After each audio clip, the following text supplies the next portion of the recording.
San Antonio, Texas is the latest location where investigators from the VA's Office of the Inspector General are on the ground, trying to determine if managers at this sprawling VA hospital were trying to hide the fact veterans had been waiting months to get care, and if any veterans died as a result.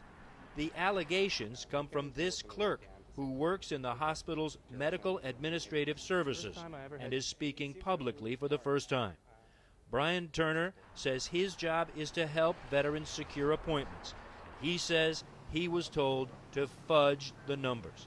He was to meet the VA's own national timeline goal for setting appointments. That goal, no more than 14 days from when a veteran wants an appointment called the desired date. The problem, he says, the appointment deadlines cannot be met. So he says he was instructed to simply schedule the appointment months and months in advance, while making a note that this is the veteran's desired date. What they're saying in what we've been instructed was that they're not saying fudge, there's no secret wait list, but what they've done is come out and just say zero out that date. There's been a report the following day if someone has a wait period that's longer than the 14 days. The standard is the 1 to 14 days within the timeline of a desired date. Irregardless of when the appointment Doesn't matter when. took place. Correct. So it could be 3 months and it looks like 14 days? It could be 3 months and it looked like no days. It looked like they had scheduled the appointment and got exactly fudging the what books they is want. my... That's my... I would call it that. You can call it that.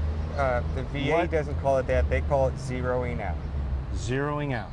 In a statement to CNN, the VA's Public Affairs Office says Turner's allegations were investigated and that based on our internal fact-finding conducted April 25th through 28th, we found the claims by this employee were not substantiated.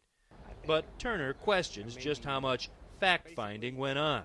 He says no one asked him about his allegations, and in fact, he says when he began emailing his concerns to other staff members, he was told to stop it. They shut me up the very next day. The very next day. The very next morning I was called into an office and told not to email another person. Turner, an Army veteran himself, has asked for whistleblower protection and became a witness in an investigation now being conducted by the VA's Office of Inspector General. The investigation focusing on delayed care, alleged falsification of records, and possible medical harm to veterans at the San Antonio, Texas VA hospital. Drew Griffin, CNN, San Antonio.